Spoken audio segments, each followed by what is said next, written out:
Пирамида каналынын түз эфиринде акцент берүүсү жана сиздер менен мен Айза Камчыбекова, саламатсыздарбы? Бүгүн коронавируска чалдыккан дагы 3 кыргызстандык аныкталды. Алар ноокаттын тургундары 77, 71 жана 67 жаштагы аялдар. Үчөө тең райондук ооруканада жаткандыгын саламаттык сактоо министри Космосбек Чолпонбаев маалымдады. Белгилей кетсек, коронавирус жуктурган алгачкы 3 кыргызстандык Жалал Абад облусунун Сузак районунда аныкталгандыгы 18 мартта расмий кабарланган. Алар 70, 62, 42 жаштагы эркек тургундар. Облустук ооруканага жаткырылган 3 адамдын тең абалы бүгүнкү күндө канааттандырарлык экендиги айтылууда. Бүгүн кайрадан эле дүйнөнү дүрбөлөңгө салып жаткан коронавирус тууралуу кеп кылабыз. Биз менен болуңуздар.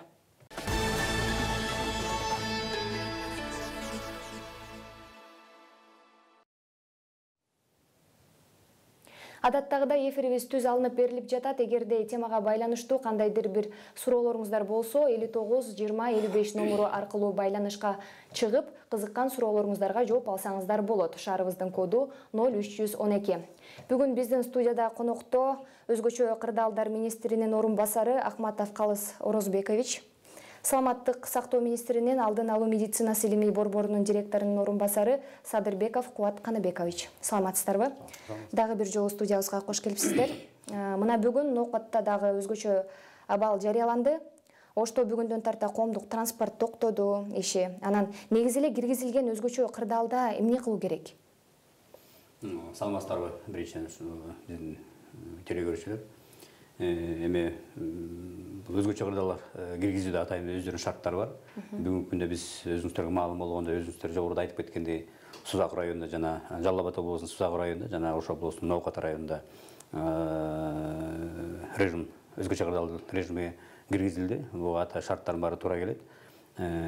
Бул мезгилде ошо райондук деңгээлдеги режимди киргизүүдө ушу райондогу 2ден көбүрөөк айылда кандайдыр бир өзгөчө кырдаалдар чыкса, район деңгээлинде өзгөчө кырдаалдар киргизилет. Ошого жараша биз бүгүнкү күндө 2 районго өзгөчө кырдаалдарды киргизгенге мажбур болдук да.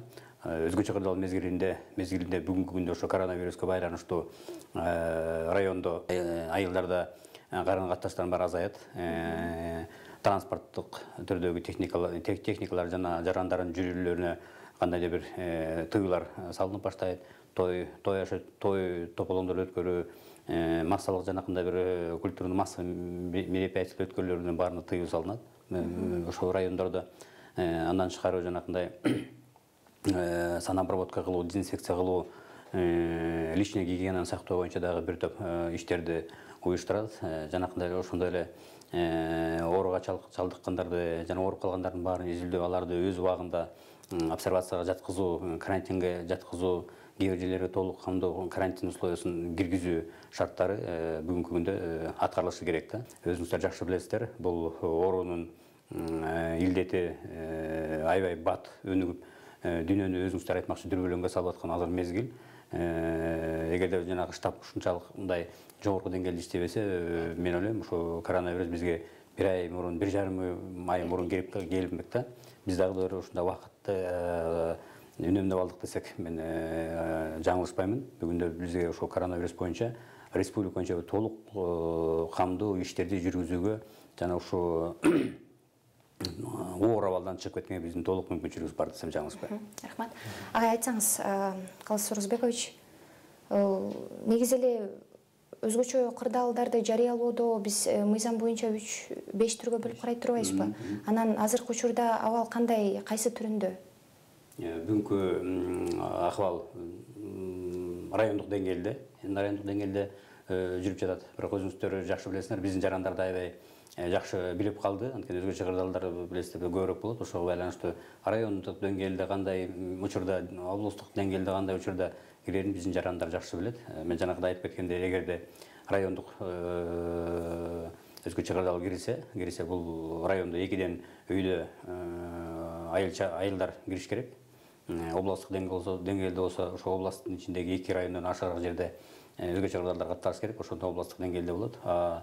Республикалык масштаб, бул республикада 1 областтан ашык жерде өзгөчө кырдаалдар катталса, анда республикалык деңгээлде өзгөчө кагдарлар катталат. Рахмат. Кубат Каныбекович, айтсаңыз, бүгүн эле ошол коронавирус илдетин аныкталгандагы 3 киши катталды деп өтүп ноокаттачы, анан алардын учурда абалы кандай? Бүгүнкү күндө бул 3 жарандын абалы туруктуу, канааттандырылык абалда, керектүү дары-дармектер берип атабыз. Өздөрүн жакшы сезип турат бүгүнкү күнгө. Анан жанагы кече катталган 3 жаран жана ооруп калган Сузак районунун абалы туруктуу, жакшы. Тиешелүү иш-чараларды жасап атат биздин докторлор.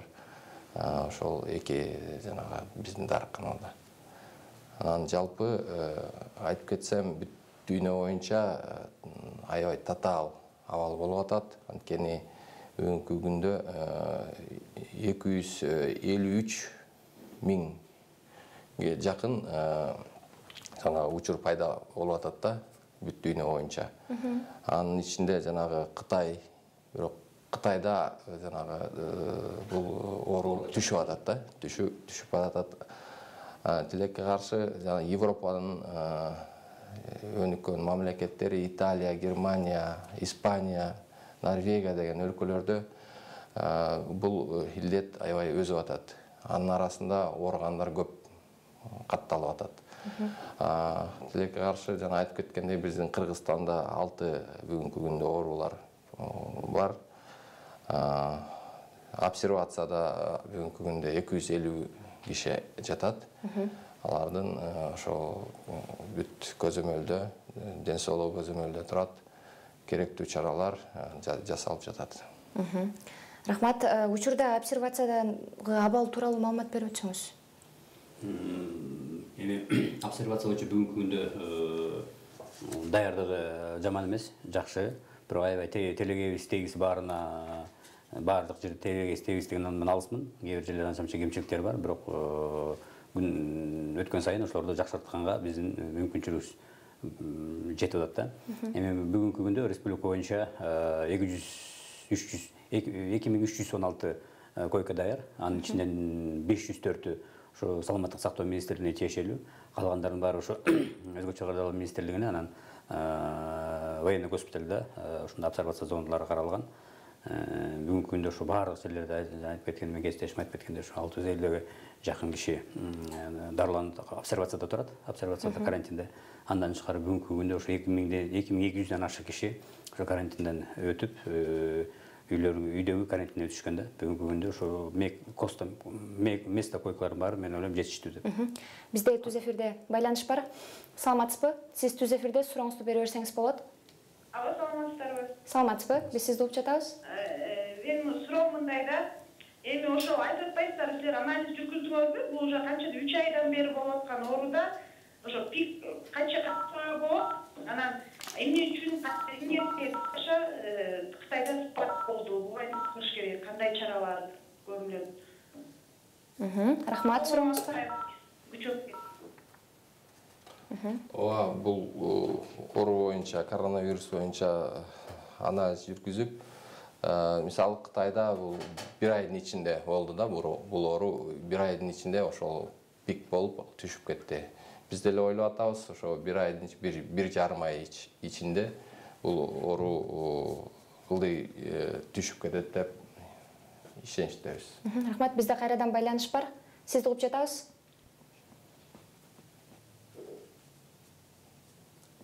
Саламатсызбы? Сиз түз эфирдесиз. Саламаттарбы.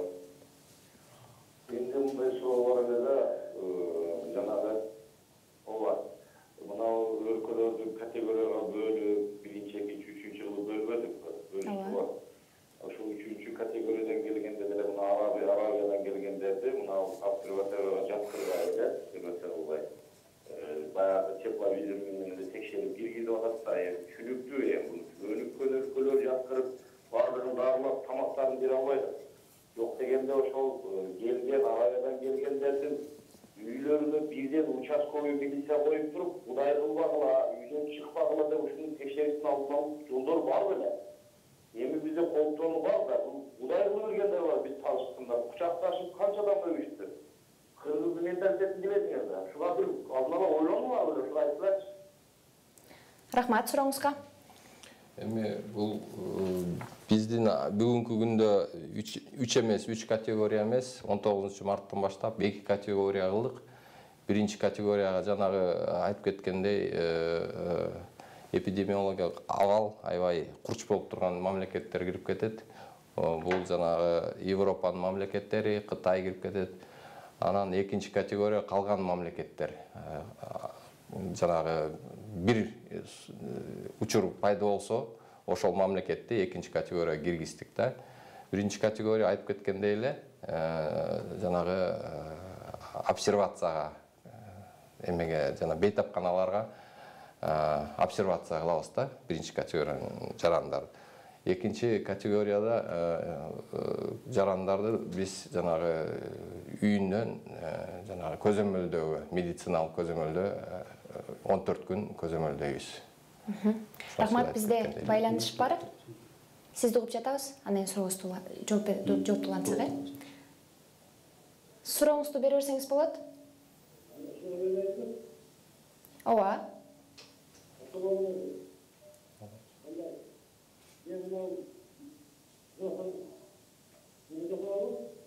Сизди угуп жатабыз, сурооңузду.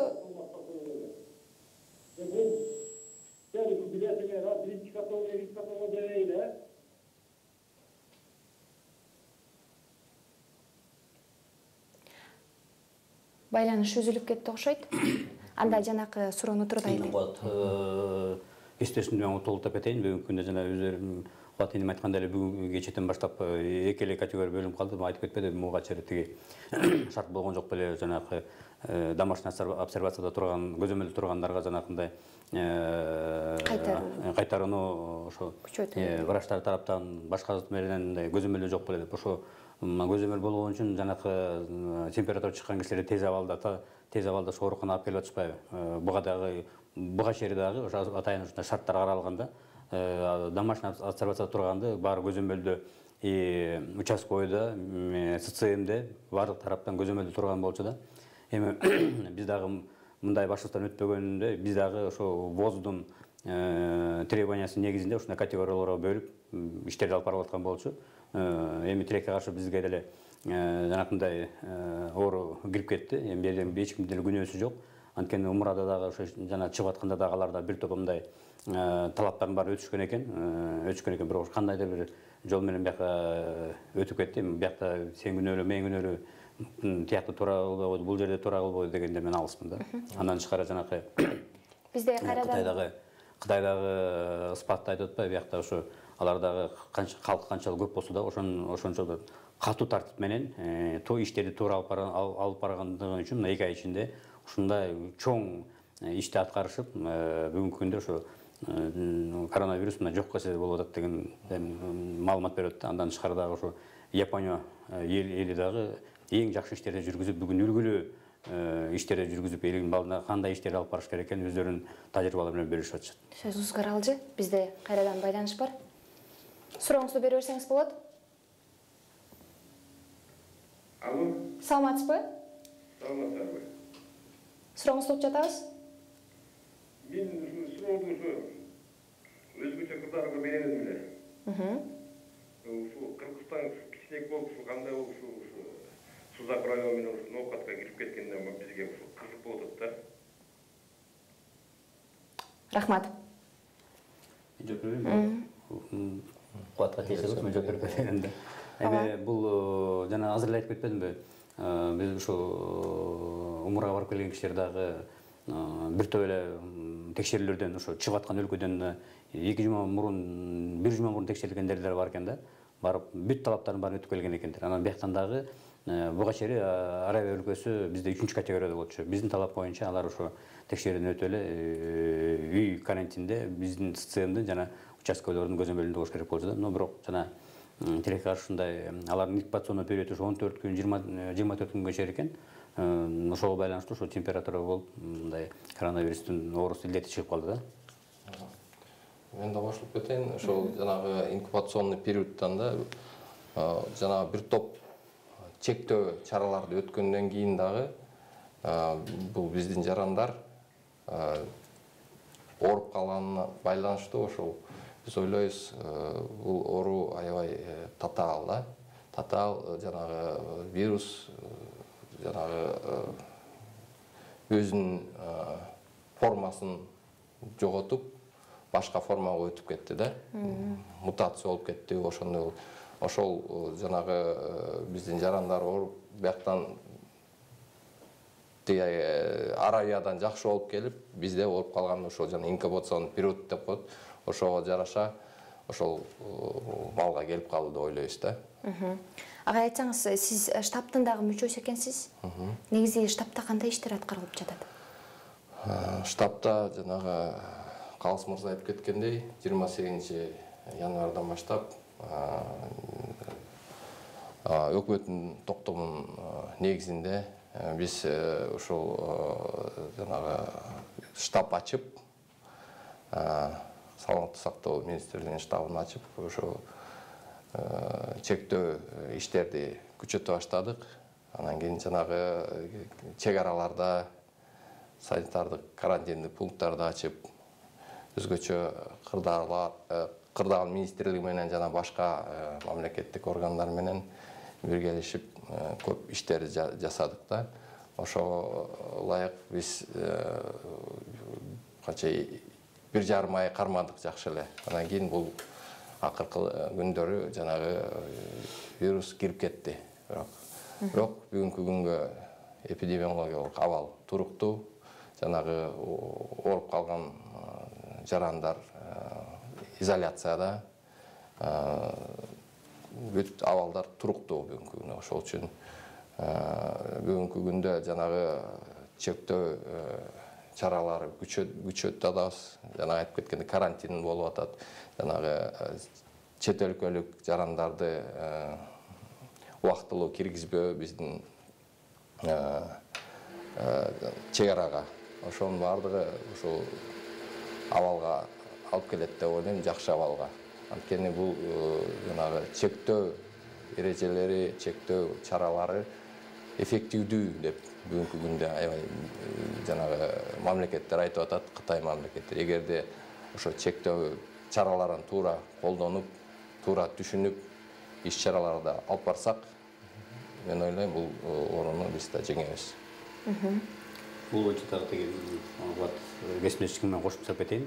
Штабтын ошо өчмөрдүүлүгү өзүнүн ордун таптыгы деп ойлойм. Анткени буга чейинки ошо коронавирусту алдын алуу боюнча дагы бир топ алгоритмдер иштелип чыккан. Анан кийин коронавирус болуп калган мезгилде дагы кандай иштер аткарыш керек экенин ошонун баарын тастыктап, ар бир жергиликтүү бийлик, областка, районго, ар бир мамлекеттик органдардын баарына как алгоритм катары, как справка катары баарына таратылган. Мен ойлойм бүгүнкү күндө биз 2 мезгилге дагы иштерди алып барганга даярбыз.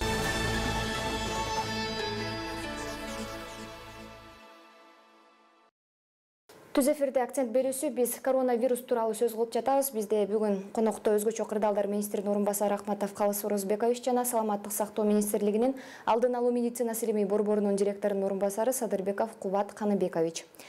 Калыс Орозбекович, сизге суроо. Негизи эле өзгөчө кырдаалдар министрлигинде эмне иштер аткарылып жатат? Борбор калаада эле эмес, негизи региондун жерлеринде. Биринчи бул жерде жеке эле өзгөчө кырдаалдар министрлиги иш аткарып атат деген мен алысмын. Биякта өзүңүздөргө жакшы белгилүү болгондой, эпидемия болуп аткан мезгилде бир топ министрликтеринде ишти аткарылышы керек. Ошону менен бирге биз менен дагы бирге биз башка министрлик менен дагы бир топ иштерди областтарда, шаарларда, райондордо аткарылып жатат. Бүгүнкү күндө ошо биз тейлеп жаткан 16 обсервационный зона бар. Ошонун баары бүгүн толук камдап өзгөчө кырдаалдар министрлигинде. Мисалы алыскы жерлерге айта кетсек, ушу биздин чек арадагы Торыгарт, Эркиштам, Ош, Манас аэропорту, Манас аэропорту, Бүткүл чек аралардагы обсервационный зоналардын баары түзүлгөн. Ошонун ичиндеги бүгүнкү күндө ошо коронавирус боюнча кызмат кылып аткан биздин кызматкерлерге жана ошондой эле карантин зонасында жаткан биздин жарандардын баарын жашоо шартын түзүү, тамак ашын берүү биздин мойнубузда. Мен ойлойм бир топ иштерди аткарылып жатат. Андан тышкары дагы ошо бүгүнкү өзгөчө кырдаалар түзүлгөн 2 райондо дагы ошо базарларды, эл көбүрөөк топтолгон жерлерди, көчөлөрдү, тротуарларды дезинфекция кылуу ошо биз дагы саламаттык сактоо министрлигине көмөктөшүп бир топ иштерди алып барып атабыз. Бизде өзүңүздөргө билгендей пожарный службада биздин өзгөчө кырдаал министрлигинде ошол жакта бизде атайын өрткө колдонуч машиналар бар. Ошолордун жардамы менен биз жанакындай бийик зданияларды, базарларды, көчөлөрдү ошол машиналерди колдонуп атайын санапроводко жумуштарын жүргүзүп жатабыз.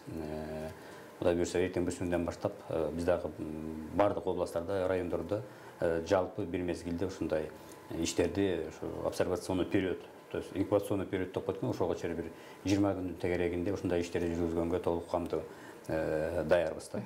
Бизде түз байланыш бар, суроосун уксак. Саламатсызбы? Сиз түз эфирдесиз. Саламатсызбы? Мен Алапка районунан келип атам. Алапка району Кыргыз Республикасынын Тобыл районунан келип. Бизде бул коронавируска байланыштуу район көзөмөлдөн чыгып кетти деп ойлоп атам. Себеби чоң аптекаларда бетка уже 15-20 сом стабильно сатышып атат. 10 сомдун ашылмага деген азыр ошо 15-20 сомдон бүгүнкү күндө ушундай сатып алып, тогуз адам апарып жаткызышкан тиги умурага келгендерди.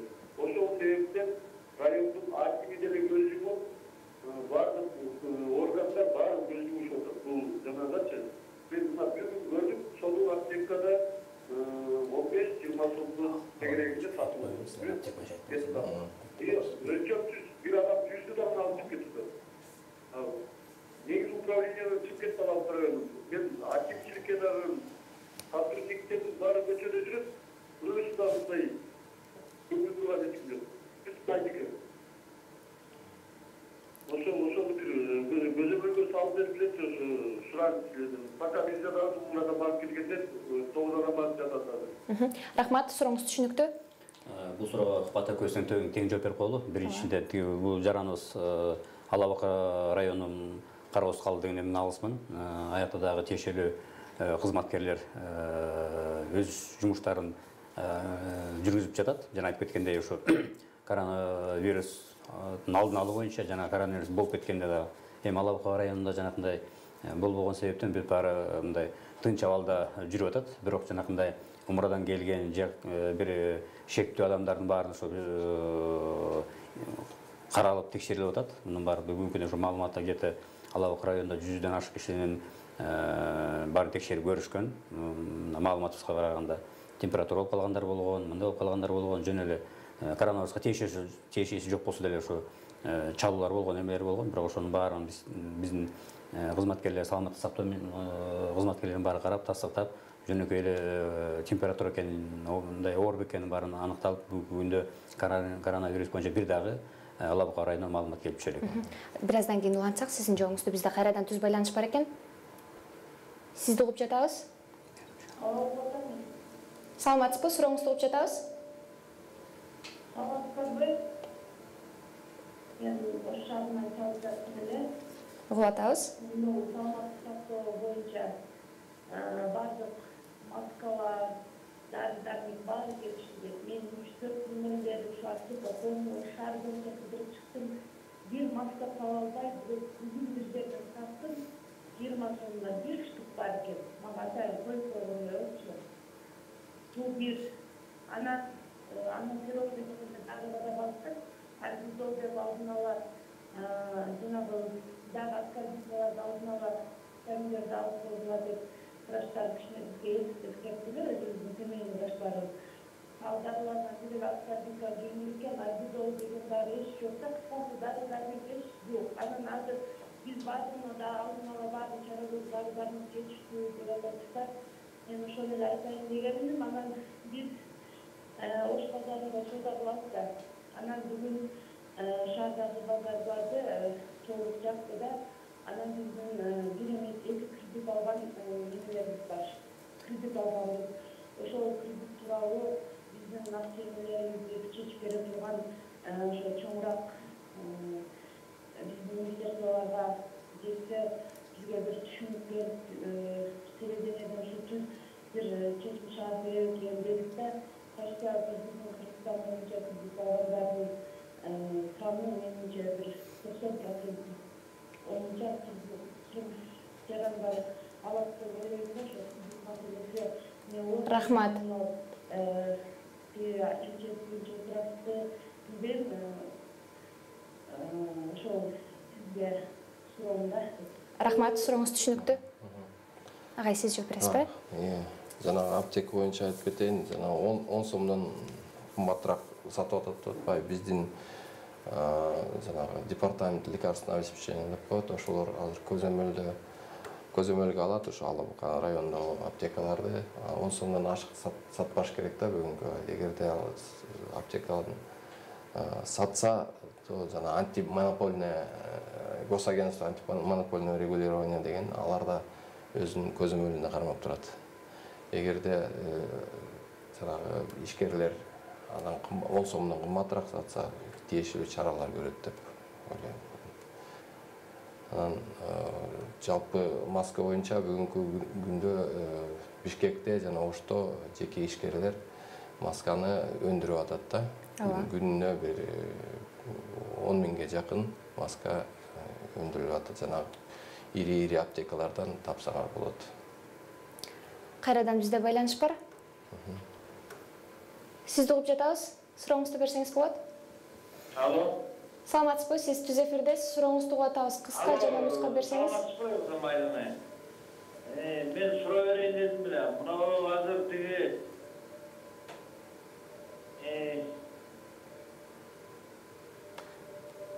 Угуп атабыз. бул ÖKM'дин немеси отурбайбы тиги кызматкери? Өкүлү ооба. Сурооңузду угуп жатабыз.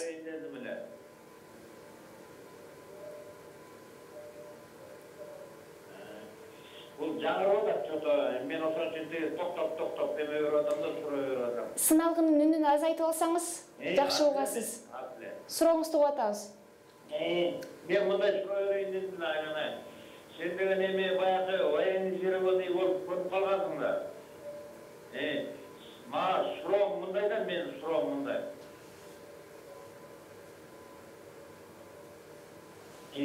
Көп алдагы медиктердин, тыйбуулардын сөзүн көп укпай, военизированный кылыш керек да бар. Мына устав боюнча кылыш керек. Уставда эмне деп жазылат? Биринчи очередь тартип керек, дисциплина керек, жесткость керек. Ошо менен баягы жесткость менен баягы элдин баарын токтотуп, киресиңби, кирбейсиңби, ушундай жесткость менен тартип кылмайынча болбойт. Алда медиктер айта берет, ал бир сөзүн кайра айта берет. Анын баарын элдин баары жаттап бүткөн уже билебиз. Маска кийиш керек, тигиндей мындай, анын баарын билебиз. Сен менен элди ушундайга көндүрбөйсүңөрбү, тартипке көндүрүңөрбү? Айткыла, жесткость керек. Кирбегиле деппи, кирбегиле. Чыккыла деппи, чыккыла. Ошону да президентке жеткизгиле да, президент укпай атат ошонун баары, укпай атат. Военизированный кылыш керек баары. Рахмат. Болбойт. Медиктер сүйлөп берет. Ар бир каналдан бир айткандай маска кийиш керек, үйдөн чыкпаш керек. Андай эмес. Военизированный кылыш керек. Сурооңуз түшүнүктүү, чоң рахмат. Беткап тууралуу, дисциплина тууралуу болду окшойт, негизи. Эми бүгүнкү күндө чындап эле тиги азыр биз уставды дагы жана саламаттык сактоо министрлигинин бүт талаптарын да бириктирдик, чындап айтканда. Бұл кишибизде мындай тынчтанып аткандагы бир шарты бар. Анткени мындай эпидемияда чындап келгенде жеке саламаттык сактоо министрлигинин алы жетпейт. Мындай мезгилде чындап келгенде бүт колунан келген мамлекеттик органдардын баарын башы бириктеш керек да. Мына штабта айтылып келатат, бүгүнкү күндө күч каражаты бүгүнкү күндө ушундай жалпы иштер алып барганга даяр. Мисалы, кыскача мен айта кетсем, ушу өзгөчө кадрлар министрлиги эмне жумуштарды аткарыш керек экен, жергиликтүү бийликтер эмнени аткарыш керек экен, министрликте тышкы иштер министрлиги эмнени кылыш керек экен, ички иштер министрлиги эмнени кылыш керек экен, саламаттык сактоо министрлиги эмне кылыш керек экен. Мына могу 5 передовой орган бүт барына тапсырмалардың бары ине жібіне чейин иликтелип берилген да бүгүнкү күндө. Мына азыр бусунда билинбеген менен тышкы иштер министрлиги кандай көп жумуштарды кылып атат. Саламаттык сактоо министрликтери кандай бир топ иштерди кылып атат. Тышкы иштер министрлиги кандай кылып келет. Бизде сыртта жүргөн жарандардын баарын өз убагында бияка алып келүү, кимиси кетип атат, кимиси калып атат, кимиси ооруп атат, кимиси айыгып атат. Ошонун баарын алып турганда тышкы иштер министрлиги да бир топ иштерди аткарып атат. Жергиликтүү бийликтердин даярдыгы да мындай жаман эмес. Эми бүт баары сонун баары эле беш колдой деп аткан алысмын. Кээ бир жерде анча-мынча кемчиликтер бар, бирок ошолорду өз убагында жолго салып, түздөп, иштери алып кетип атканга мүмкүнчүлүктөр бар. Мына башчы 20 күндөн бери ар бирине ушундай инструкция берип, акча каражаттарын баарын полностью бөлүнүп берип, эпидфонддон дагы 30 миллиондон ашык акча каралып берген. Андан дагы тышкарыда бөлүнүп атат. Өзгөчө кырдаал министрлигинин буга чейин ошо бир топ акчалар бөлүнүп берген 20 миллиондон ашык. Бүгүнкү күндө премьер-министрдин тапшырмасынын негизинде акча каражаттарын үнөмдөбөгүлө баарын тең өз жолу менен туура жана элге пайдасы тие турган жерлерди нерселерди алгыла, өз убагында аткарыла деген толук тапсырмалардын баары аткарылып жатат. Бүгүнкү күндө ушуда акча жагынан да бир мындай көйгөй жаралган жок. Рахмат. Бизде кайрадан байланыш бар. Саламатсызбы? Сиз түз эфирдесиз. Алло. Сурооңузду угуп жатабыз. Саламатсызбы?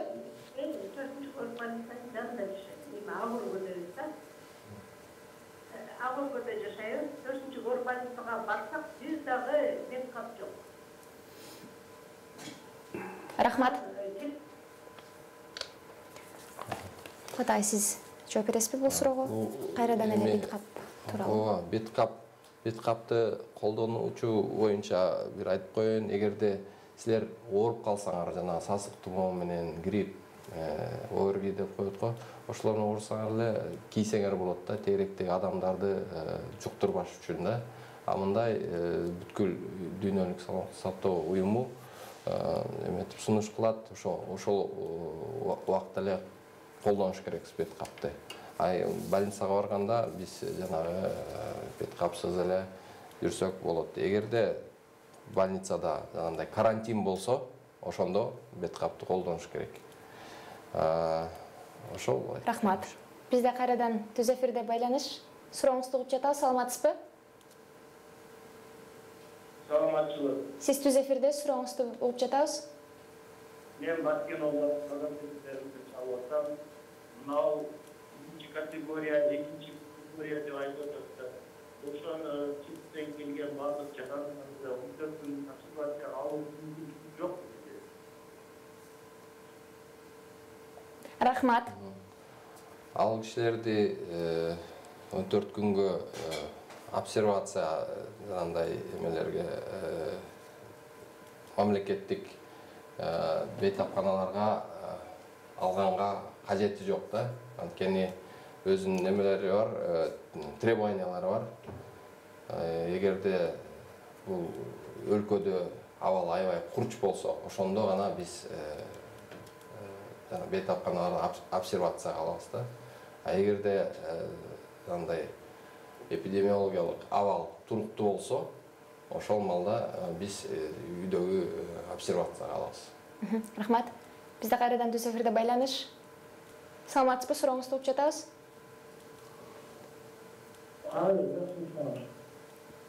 Сурооңузду бере бериңиз.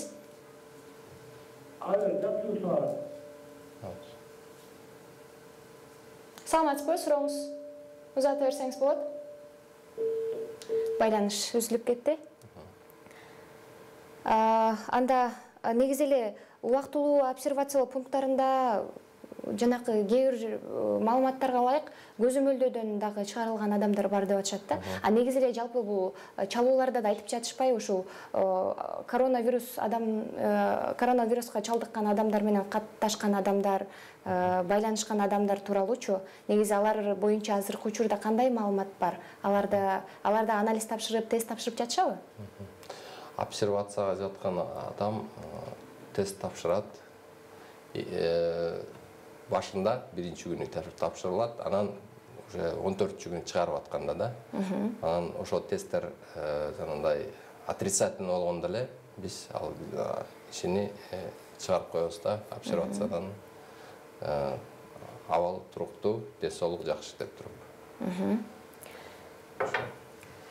Бизде кайрадан байланыш. Сиз түз эфирде, саламатсызбы? Сурооңузду узата берсеңиз болот? Ооба.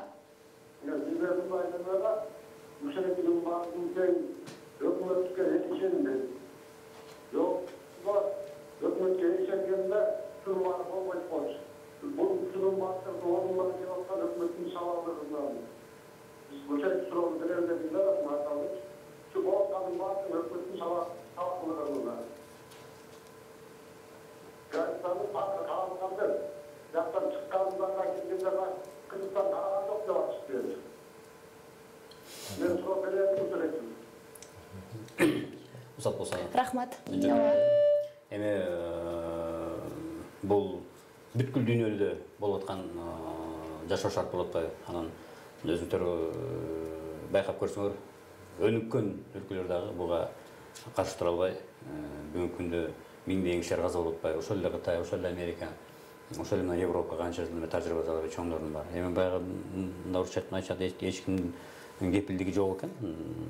Бирок ушуга каршы өтүп кетти. Бирок ушунун баарын бир эле өкмөткө жүктөп койбостон, мен ойлойм, ар биздин бүгүнкү жарандын милдети өзүнүн укугун, биздин специалисттер айтып аткан талапты так аткаруу менен гана эрежелерди сактоо боюнча гана жеңебиз да. Эми алдына айтып кетсек, Кытай менен Япония деген кыска мөөнөттө ошо элдин тартиби жогору деңгээлде болгондо, кыска мөөнөттө эмеден чыгып кетишти, акыбалдан чыгып кетти. Сиз топ жатасыз. Мен кошуп кетейин. Бүгүнкү күндө өкмөттүн бүт органдары күнү түн иштеп атат. Жанагы сиз айтып кеткен өкмөттүн шалакысы деп туура эмес деп ойлойм. Анткени уже 2 айдан мурун биз уже карап туруп ошону иш-чараларды баштадык. Башка мамлекеттерге салыштырмалуу да.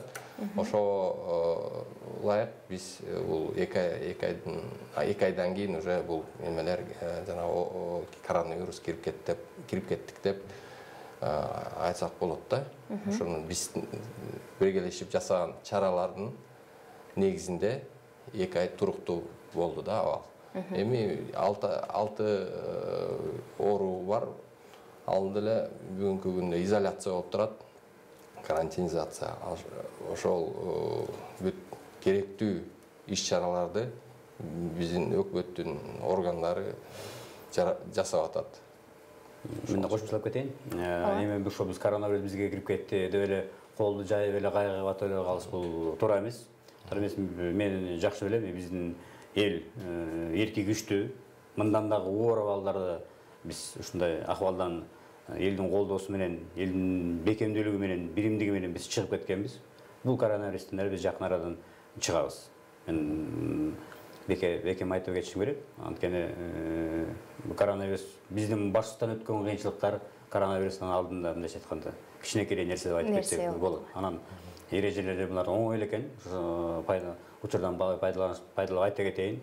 Бир барактан 10 барактан эмес. Бул бир адам болсо бир 4 өлө экен. Эгерде общий алсак 8 өлө экен болгон. Ошону, например, бир адам болсо для соблюдения личной гигиены деп айта кетсек, ар бир 15 минут сайын ызык суу ичип туруш керек экен. Анткени коронавирус ызыкты көтөрө албайт экен. Андан тышкары ар бир 2 саат сайын туздуу суу менен оозду чайкап туруш керек экен. Андан тышкары өзүң жашап аткан үйдү же комнатаны өз убагында шамалдатып, санобработка кылып туруш керек экен. Анан 4-сүнчүсү арын катташ, той, тополоң, оюн зоок жерлерин барбаш керек экен. Бул бир адам үчүн ушул жетиштүү экен болгон. А эгерде общественный жерде алсак, базарда алып көрсөк, например, ар бир ошо базарда иштеп аткан жаран өзүнүн иштеген жерин 2 саат сайын обработка кылып туруш керек экен. Күнүгө 2 жолу эртең менен кечинде базардын өзүн жалпы обработка кылып туруш керек экен. Анан атайын жанакындай мекемелерде оюн зоок, магазиндер, чоң торговый центрлердин баарын ушундай тиешелүү иштерди алып барып туруш керек экен. Жанагы акыркы айтып кеткен той аштарды азайтыш керек экен. Алар дагы ушундай уюштурбай, наоборот, жапкандарды ушу биздин жарандарга жардам бериш керек экен. Анан эң негизгиси ошол бул баарын проблеманы катуу тартип менен гана жеңе алат экенбиз. Болду. Ооба. Бизде кайрадан байланыш бар, төз эфирде. Сурооңузду угуп жатабыз, саламатсызбы? Сурооңузду бере берсеңиз болот? Сиздерге суроомдун мына азыр сиздердин көрүп отурган мурага батып атканда эмне себептен ушу жанагы бет кап элге толук жетет дедиңер эле. Мына мен бүгүн нарым шаарынан аптекадан бир дагы бет капты 10 сомдон көргөн да жокмун. 10 сом эмес 25-30 сомдон да бет кап көргөн жокмун. Ала бул эми бага ачык айтайын, мен беттерден айтайын, умактуу бага өкмөт беттерин бага сиздерге ачык айтайын. Эмне үчүн ушул элге Байланыш сүзүлүп кетти окшойт, Кайрадан эле ошол суроо болуп атат. ооба. Маска тууралуу, бет кап тууралуу. Бүгүнкү күндө уже биздин жеке менчик ишкерлер бет капты өндүрүп баштады. Жанагы болсо медицинский бет каптар, жанагы марлевый дегендер уже чыга баштады. Мен ойлойм, жакын арада бет кап камсызданып баардыгы бүт жарандар бет каптуу болот деп. Ошол суроо деле улай. Негизи эле үй көзөмөлүндө турган жарандарыбыз бар деп атпайсызбы? Анан бул жерде дарыгерлердин дагы орду ролу чоң да. Алардан жасап аткан иштери, анан дарыгерлерге кандай көңүл бурулуп жатат? Жана дагы негизи эле үй көзөмөлүндө турган биздин жарандарыбызга канча мал көзөмөлдөнүүдө? Жана үйдө карантинде обсервацияда жаткан жарандарга биздин жанагы ЦСМдеги дарыгерлер чалып келип күн сайын анын абалын сурап, жанагы термометрия температураны өлчөп, тамактарын карап, жалпы медициналык контролду карап турат да күн сайын. Анан эгерде жанагы обсервацияда жаткан жарандын симптомдору пайда болсо, жөтөлүп же температура жогорулап 38ден өйдө, биздин дарыгерлер 103-тү чакырып, анан жанагы инфекция бөлмөгө жаткырылабыз. Жаткырып туруп ошол жерден керектүү дары-дармектерди берип, көзөмөлүндө болот да. Кечээ күнү премьер-министр Мухаммедкалай Абылгазиев бул ошо коронавирус илдетин жуктуруп алгандарды дарылап жаткандарга мамлекет тарабынан 30 миллион сом бөлүнгөнүн белгиледи. Андан тышкары мамлекеттик казынанын резервдик бөлүгүнөн ошол эле саламаттык сактоо министрлигине, өзгөчө кырдаалдар министрлигине кандайдыр бир сумма 1 миллиард жалпы сумма бөлүнгөндүгүн белгиледи. Анан ошол каражаттар эмнелерге сарпталат? Ошолор тууралуу айтсаңыздар. Биринчи Эпидфонд боюнча Кубат мырза жооп берип койсун. Мен өзгөчө кырдаалдар министрлигине бүгүнкү күндө ошо буга чейин кеткен талаптардын чыгымын карап көрүп, 1 айлык прогнозду карап, бүгүнкү күндө ушу 200 миллион тегерегинде атайын запаста турсун деп 200 миллионду ошо өзгөчө кырдаалдарына бөлүп берип аткан маалымат бар. Рахмат. Биз саламаттык сактоо министрлигинен бөлүнгөн жана Эпидфонд деп коет. Ошонун Эпидфонддон жанагы айтып кеткендей эле дары-дармек, дезинфекциялык каражаттарга, жанагы маскаларга, респираторлорго ошо биздин дарыгерлерди, медайымдарды жана санитарларды камсызданганга ошо колдонулат. Андан башка жанагы бейтапканаларды өзүнүн жакшы абалына келтирүү үчүн жанагындай ПИТ деп коет, палат интенсивный терапия, кислородный немелер, баллондорду, кислородный аппараттарды сатып алганга мүмкүнчүлүк бар да, ошонун негизинде, ошол каражаттарга. Рахмат. Вакыт учкан куш экен. Бизге бөлүнгөн вакыт дагы соңуна келип жетти. Бүгүн бизде конокто өзгөчө кырдаалдар министринин орун басары Акматов Калыс Орозбекович болду жана ошондой эле саламаттык сактоо министринин алдын алуу медицина илими борборунун директорунун орун басары Садырбеков Кубат Каныбекович болду. Конок болуп студияга келип бергениңиздерге, суроолорго жооп бергениңиздер үчүн ыраазычылык билгизебиз. Ал эми биздин теле көрүүчүлөр оору сыркоодон алыс болуңуздар, эмки берүүдөн амандашканча сак саламатта туруңуздар.